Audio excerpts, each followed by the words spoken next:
bacterianos, células descamativas, grasa, carbohidratos no absorbibles, proteínas y catabolitos de la bilis y otros, ¿no? Entonces, las heces básicamente tienen un alto contenido de agua y sabemos que hay un buen porcentaje de las heces que son detritus bacterianos que son eliminados después de haber estado en la microbiota del intestino. Vamos a ver esto de acá. Vamos a avanzar nuevamente y entonces el problema del estreñimiento está dado por alteraciones, ¿no? Sabemos de que el colon es una zona de motilidad lenta, ¿no? Mientras que hay zonas de motilidad de tránsito rápido, como puede ser la zona del intestino delgado y la zona del esófago, mientras que la llegada del alimento de la boca al estómago dura menos de un minuto, el tránsito del intestino delgado, que es bastante largo, en general es de 1 a 6 horas, en cambio, el estómago tiene un tránsito lento que varía de 1 a 6 horas y el intestino tiene un tránsito lento que puede hacer de que el contenido del intestino pueda tener una motilidad en el término de 24 a 72 horas. Y esto es necesario para que la absorción del contenido del líquido, el contenido del colon pueda ser efectivo y absorberse en su mayor proporción. Saber de que el colon tiene dos formas de funcionar, ¿no? Una que es la forma del esfínter, en el cual puede regular un poco el pasaje del contenido, el esfínter de la válvula ileocecal, como también el esfínter de la ampolla rectal. Y tiene el colon movimientos fásicos, es decir, que tiene fases y que son fases propulsivas de tipo segmentario. Entonces, si vemos esos movimientos fásicos, que son un factor importante para que el colon tenga su funcionamiento adecuado, ¿no? Entonces, entre esos movimientos fásicos, el colon puede tener, hay comunidades de segmentos del colon que son las austras, y las austras pueden tener movimientos dentro de las austras, que es el punto A, puede ser austral. Intraaustral significa que lo que estaba en lo más interno de la luz del austra pasa a la periferia y lo que estaba más externo pasa a la parte más interna. Luego de eso hay una serie como de un batido del contenido de las heces. Todo eso hace que el líquido que pueda estar en contacto con las células para ser absorbido. Después hay un movimiento entre asas. Estos movimientos australes, intraaustrales y australes son los movimientos que ocurren periódicamente y lentamente durante todo el día. Pero hay momentos en los cuales pueden haber movimientos más fuertes, que generalmente los movimientos poliaustrales, varias austras que se mueven en forma inmediata, ocurren 3 o 4 veces al día, y generalmente el movimiento en bloque en el cual el intestino delgado puede tener un movimiento propulsivo de golpe, en el cual hay un movimiento de casi todo el colon izquierdo, ocurre 1 o 2 veces al día máximo, ¿no? Y eso es lo que hace que exista pacientes o personas, ¿no? Porque esto no es pacientes, esto es lo normal, exista movimientos en personas que tienen una mayor frecuencia defecatoria y otros que tienen una frecuencia defecatoria más lenta.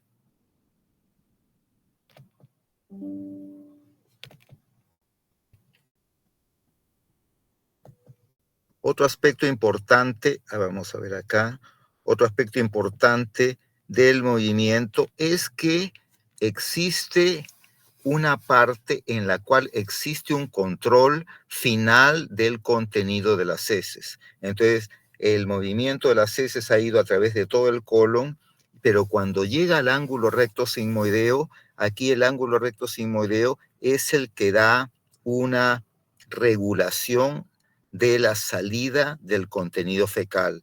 Ya las heces han perdido líquido, y esta pérdida de líquido hace que las heces tengan una consistencia más sólida, y esto va a determinar que llega el momento en el cual tienen que ser eliminadas. Pero el ángulo recto sigmoideo es el ángulo que determina el momento en el cual se va a eliminar el contenido de la defecación. Cuando esto no funciona tan bien, puede haber lo que llaman disquesia u obstipación, en el cual el ángulo recto sigmoideo no se relaja en forma adecuada, ¿no? Y esto hace que el paciente tenga una sensación de querer ir a hacer su deposición, y sin embargo la deposición no es efectiva. Esto puede ocurrir por defectos en el estímulo neurocerebral del deseo de defecar, o una alteración neuroespinal sensitomotora del esfínter externo y contracción abdominal, ¿no? Esto es muy frecuente en pacientes que tienen problemas neurológicos, o pueden haber los pacientes que, por ejemplo, han tenido una lesión a nivel de la columna y pueden tener una parálisis de este estímulo. Los pacientes que han tenido accidentes pueden tener este problema alterado y van a tener un estreñimiento debido a esta alteración.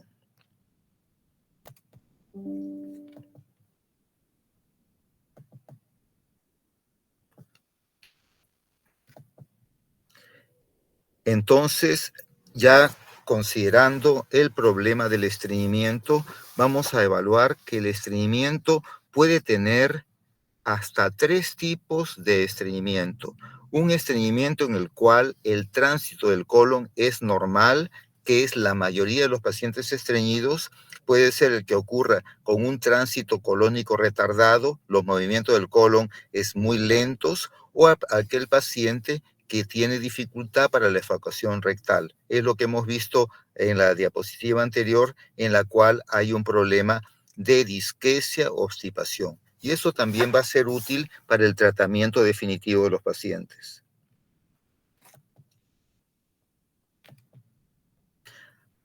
Ahora, ya revisando lo que es la definición de estreñimiento, tenemos que tener en consideración que el estreñimiento, lo más sencillo que uno podría definir el estreñimiento es, como dice Camilleri, que es un experto en los estudios de enfermedades funcionales digestivas, es la defecación insatisfactoria. El paciente refiere que de repente una deposición como él quisiera, ¿no? Y eso puede ser por una deposición poco frecuente, o el pasaje difícil de las heces, o ambas, ¿no? Esos aspectos son importantes en tener en consideración. Y entonces, cuando evaluamos a los pacientes, hay la denominada definición de estreñimiento crónico, es la definición Roma 4. Roma 4 es cuando el paciente, los estudiosos han visto, ¿no?, qué es lo que se produce en los pacientes para que el paciente pueda tener estreñimiento. El estreñimiento solamente es una frecuencia retardada, no necesariamente. Entonces, se considera que el paciente es estreñido cuando ocurren por lo menos 2 o más de las siguientes características. Uno, que haga esfuerzo al defecar por lo menos una de cada 4 veces que hace su deposición. Las heces son duras o pequeñas, al menos una de cada 4 veces que va a hacer su deposición. Hay una sensación de evacuación incompleta al menos una de cada 4 veces que hace su deposición. El paciente evacuó, pero siente que no ha evacuado todo, ¿no? Hay una sensación que la deposición no pasa o está como bloqueada al menos una de cada 4 veces que hace su deposición. En algunos casos puede ser necesario que exista maniobras manuales que ayudan a la defecación al menos una de cada 4 veces que hacen su deposición. Y la presencia de menos de 3 deposiciones a la semana, ¿no? Entonces eso es importante. El paciente estreñido no necesariamente es el paciente que defeca poco. El paciente puede hacer sus deposiciones todos los días, pero si es que defeca con esfuerzo, defeca a veces duras, tiene una sensación de evacuación incompleta, todo puede hacer que el paciente se englobe o cumpla las definiciones de estreñimiento, ¿no? Esos son los puntos importantes que tenemos que ver. Y siempre que se pregunta al paciente, hay que ver que el paciente no esté tomando laxantes, porque el paciente puede decir, yo voy al baño todos los días y hago en forma bien, sin ningún tipo de problema, pero eso sí, tengo que tomar mi aceite de ricino, tengo que tomar mi lactulosa, ¿no? Entonces, si es que toma algún laxante, eso no vale para... Entonces uno dice, pero ¿qué pasa cuando usted no toma eso? Ah, no, imposible. Yo no hago deposiciones en una semana, en 10 días, y tengo esas muy duras, ¿no? Entonces es una cosa. Y también el paciente no debe tener dolor abdominal acompañado del estreñimiento, porque eso ya indicaría que tiene un síndrome de intestino irritable de tipo de estreñimiento. Entonces el paciente puede tener el deseo de ir al baño, pero no necesariamente dolor, ¿no? Entonces esos datos son importantes a preguntar a los pacientes que tienen estreñimiento. Saber que los pacientes que tienen estreñimiento pueden tener una serie de asociaciones. El gran porcentaje de los pacientes pueden tener un estreñimiento asociado a un intestino irritable, es decir, que hacen su deposición y defecan con dolor, ¿no? El paciente puede tener en un porcentaje significativo la sensación que la deposición no avanza al final, tiene ganas de ir al baño, se sienta a hacer su deposición y sin embargo no puede eliminarla en forma adecuada. O el estreñimiento simple y llanamente es un estreñimiento en el cual el tránsito del intestino es lento. Lo típico de los pacientes que tienen tránsito del intestino lento es que no tienen tanta molestia. Dicen, yo, si no fuera porque tengo que ir al baño a hacer mi deposición, yo tranquilo estaba 5 o 6 días sin ir al baño, ¿no? Es algo característico de los pacientes que tienen el tránsito intestinal lento. Todos esos datos son importantes porque nos hacen entender bien, ¿no? el, el motivo por el cual los pacientes tienen que ser evaluados, ¿no? Porque lo más frecuente nosotros es, le damos un laxante y decimos, asunto arreglado, ya estás yendo al baño en forma normal todos los días, pero el paciente tiene sensación de dificultad, tiene que pujo, tiene inconvenientes para hacer su deposición y no hacemos esto en forma adecuada. Para poder determinar cuál es la causa del estreñimiento, si es por tránsito lento, si es por disinergia o la parte distal, se necesita hacer en algunos casos estudios adicionales para poder determinar cuál es la causa, ¿no? Y entonces en ellos, una de las cosas que uno puede hacer es darle a tomar unas cápsulas que son unas cápsulas radiopacas que se pueden ver a través de una radiografía y se le da a tomar unas cápsulas, el paciente los toma y 5 días después uno ve esos marcadores radiopacos dónde están. Cuando los marcadores radiopacos después de 5 días todavía se encuentran y están diseminados por todo el intestino, eso nos indica que hay una motilidad del colon alterada. Si encontramos que no se encuentra ninguna cápsula y el paciente es estreñido, decimos el paciente tiene un tránsito normal, pero sin embargo está estreñido. Y si las cápsulas todas están en la parte final del intestino, el paciente tiene una evacuación alterada y tiene un cuadro de disinergia.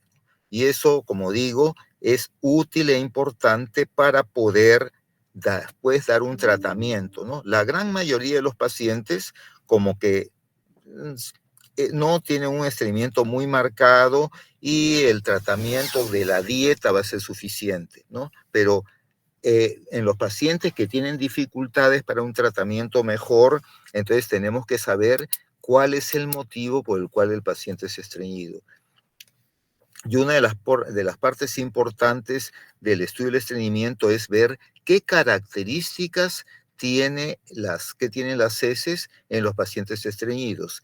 Y hay una escala de la Universidad de Bristol en la cual van desde las heces, que son muy pequeñas y redondeadas y duras, hasta la escala en la cual las heces son completamente líquidas. Obviamente, la escala 1 al 2 son la escala del paciente estreñido. En el paciente puede tener como pelotitas, uno dice, hago como el conejo, como el cuy, ¿no? Así en pildoritas. O el paciente siente como que las heces están todas pegadas, ¿no? Son como esas pelotitas, pero pegadas. Es lo típico del paciente estreñido.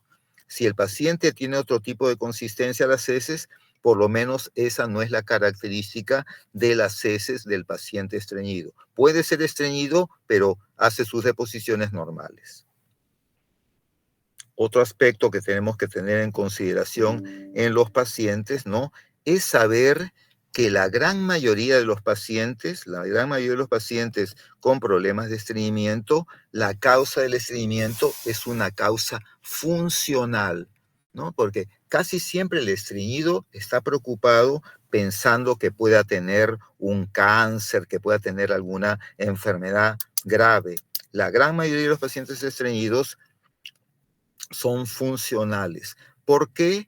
Porque de repente están ingiriendo una alimentación baja en líquidos o pobre en fibra. No comen verduras, no comen frutas con cáscara, y el paciente tiende a hacer deposiciones muy secas y se estreñe. Y el tratamiento más seguro y más fácil es tomar líquido y frutas y verduras. Entonces, es lo primero, y muchos de los pacientes se solucionan con eso. El sedentarismo, ¿no? La persona está sentada sin moverse, eso también favorece el estreñimiento. El paciente puede tener un síndrome de intestino irritable en el cual el colon es exageradamente sensible y se produce un espasmo, o un estreñimiento primario en el cual el funcionamiento, pese a que el órgano es normal, no está funcionando. Luego de ello tenemos que ver causas orgánicas. La gran mayoría de los pacientes tienen problemas funcionales, pero pueden haber causas orgánicas, como pueden ser trastornos anorrectales, puede ser patología del colon, problemas neurológicos, trastornos endocrinológicos, o los medicamentos, que son muy frecuentemente una causa por la cual el paciente se puede estreñir, ¿no? Entonces, uno tiene que evaluar estos problemas. Dentro de las causas anorrectales tenemos si el paciente tiene hemorroides, tiene una fisura, tiene un rectocele, un absceso perianal, una fisura anal, estenosis anal. Todo ello va a conllevar a que el paciente tiene estreñimiento, porque hay una dificultad en la evacuación o puede haber un dolor excesivo cuando uno hace su deposición. Problemas del colon, puede ser problemas de un tumor, un problema después de una cirugía, un vólvulo, un divertículo. Todo ello también puede generar una patología de estreñimiento, ¿no? Entonces, uno tiene que investigar qué puede estar ocurriendo. Dentro de las patologías neurológicas, entonces también el paciente que tiene algún problema como una diabetes, una neuropatía periférica, una gangliosis que se ve en niños de temprana edad, en la cual los plexos mientéricos en la parte distal del intestino están ausentes, pueden causar el estreñimiento. Puede ser también enfermedades del mismo sistema nervioso central, un tumor en el cerebro, o pacientes que hayan tenido un golpe, un accidente, un traumatismo encefalocraniano, pueden llegar a tener un problema de estreñimiento. problemas endocrinológicos y metabólicos son sumamente comunes en pacientes con estreñimiento. Así que todo paciente que está estreñido, uno tiene que preguntar si sufre de diabetes, es hipotiroideo, tiene otras enfermedades como la porfiria, feocromocitoma, insuficiencia renal, ¿no? Y otras patologías en las cuales el metabolismo y sustancias endocrinológicas son las que llevan al estreñimiento. Entonces acá estamos viendo una serie de causas que producen esto. Las enfermedades, los medicamentos, si el paciente está tomando medicamentos para la diarrea o el paciente está tomando medicamentos diuréticos o algunos antibióticos, el paciente también puede convertirse en estreñido. Saber que el estreñimiento es un problema que puede ser complicado y puede ir a la cronicidad, y que este problema es sumamente común y puede ser presente en una encuesta que hicieron, una encuesta Gallup que hizo hace muchos años. Se veía que los estreñidos son más o menos 18,5% en varones y 20% en mujeres son autodefinidos como estreñidos. Y cuando el paciente ya tiene más de 65 años, esto prácticamente se duplica, 30% en varones y 42% en mujeres. Así que es importante tener en consideración que es un problema sumamente frecuente. Entonces tampoco vamos a estar considerando que el paciente, cuando tiene este problema, vamos a hacerle los exámenes a todos los pacientes, ¿no? Entonces, a ver, vamos a ver qué otra.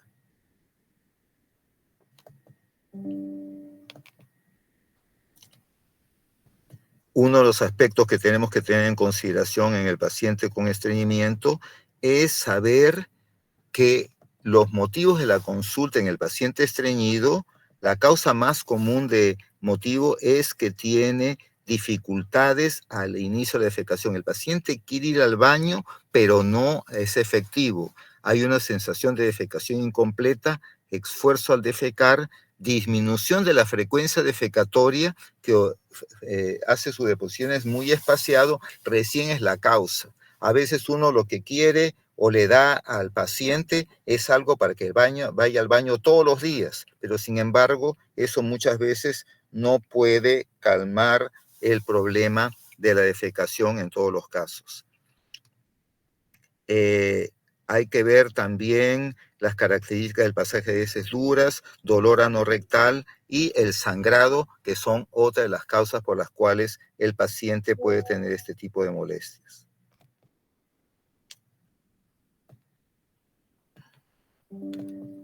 Habiendo tantos pacientes que tienen problema de estreñimiento, entonces, ¿en qué pacientes se hace la evaluación general o la evaluación completa? Aquellos pacientes en los cuales el problema es,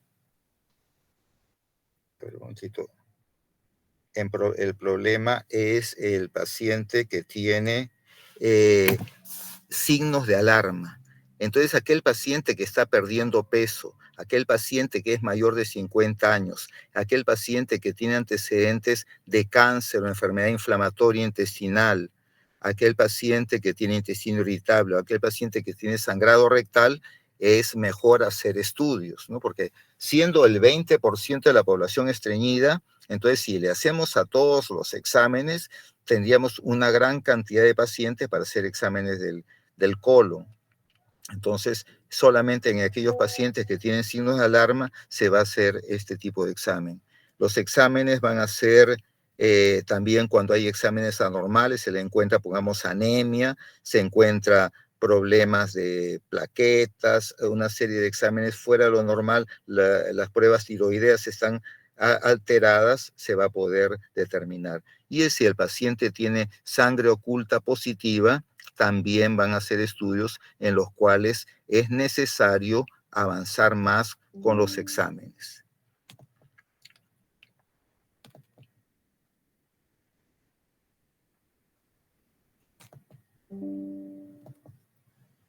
Aquí dentro de los exámenes que estamos viendo, hay una serie de exámenes, de un examen del recto, una anoscopía, una sigmoidoscopía, hasta estudios más complicados como la manometría anorrectal, los marcadores radiopacos que hemos visto y la defecografía, que es un estudio radiológico en el cual el paciente imita que está haciendo su deposición y se le toma una radiografía del momento de que está haciendo su deposición.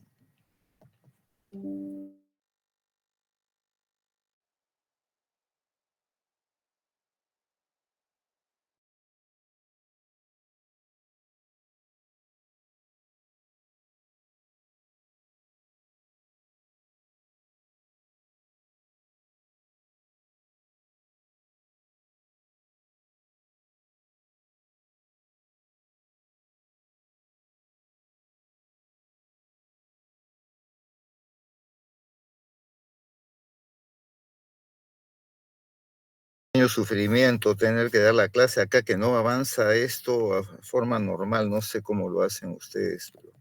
Ya, entonces, después de haber hecho esto, tenemos el examen anorrectal, y entonces en el examen anorrectal lo que tenemos que evaluar es la región anal, perianal, la ampolla rectal, y características de la próstata, características del útero y anexos, y características de las heces.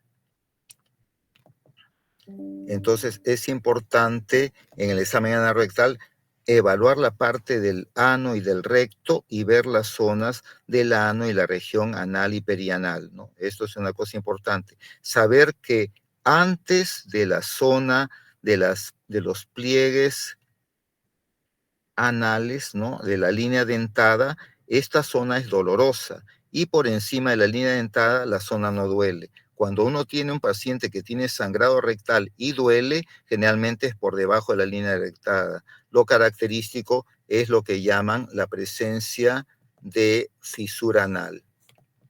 La posición anal, generalmente la posición más adecuada es la posición número 4 de litotomía.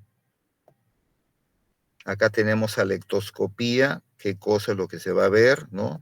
Alectoscopía, uno lo que está viendo es la región del ano. Luego de ello, hay varios exámenes, hay varias opciones para seguir evaluando.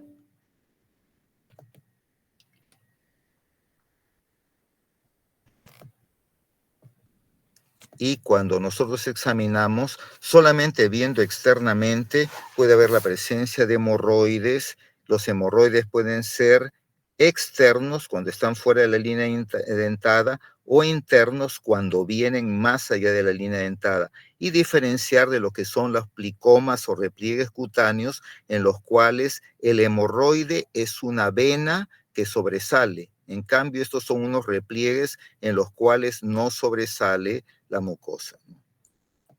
Hay también la fisura, que es una pequeña herida, ¿no? Una pequeña herida, y eso va a producir dolor porque está debajo de la línea dentada. La fístula es una secreción, sale pus alrededor del ano, por eso se llama generalmente fístula perianal, y esto va a ocurrir en pacientes que tienen un proceso inflamatorio en la región de la zona de la línea dentada, donde están las criptas de Morgagni. El cáncer anal también puede ser algo que se puede ver a simple vista en el examen físico. Siempre pueden haber unas series dermatológicas como pacientes que tienen problemas de enfermedad de Behçet, problemas de micosis, problemas de queratitis, problemas de psoriasis, puede haber. Puede ocurrir también lo que llaman el prolapso anal, que también es una patología del recto, y siempre tener en consideración que puede haber pacientes que pueden tener enfermedades venéreas, y eso hay que tener un diagnóstico adecuado, y en pacientes en los cuales muchas veces niegan haber tenido algún tipo de patología, pero uno va descubriendo eso y el paciente. Entonces, no hay que olvidar que el tacto rectal es una forma muy importante de evaluación de la patología del recto, porque nos ayuda a determinar problemas del ano, del recto, como también problemas de la próstata, y en el paciente del sexo femenino, inclusive uno puede evaluar la parte del cuello uterino y parte de los anexos en pacientes en los cuales, por ejemplo, no hayan tenido nunca relaciones sexuales. La evaluación ginecológica se puede hacer a través del tacto rectal. Uno de los aspectos que uno también tiene que evaluar en los exámenes de heces es la presencia de características de la deposición. Características de la deposición como puede ser las heces amarillas que flotan en la esteatorrea, las heces blancas como en la hipocolia o colia, las heces negras como el paciente que tiene sangrado digestivo alto, las heces en grosella, que son en los pacientes que pueden tener intussusección, y siempre el examen debería evaluarse en los pacientes hospitalizados las características de las heces, yendo al baño, a la chata y pudiendo ver las características generales. Hay la parte de incontinencia fecal en el adulto que la vamos a tener que dejar para después, debido a que tengo ya problemas con el horario, pero eso lo vamos a acomodar en los horarios en los cuales la próxima semana completamos en la clase que tengamos la enfermedad de obstrucción intestinal, les doy la clase que está pendiente. Ahora ya me están llamando porque estoy en la parte de endoscopías, así que tengo que cortar la clase en este momento y la completamos el día que me toca obstrucción intestinal. No sé si es el día de mañana o pasado mañana con más tranquilidad. Muchos saludos, hasta luego. Gracias, doctor. Ya está bien, vamos a caer.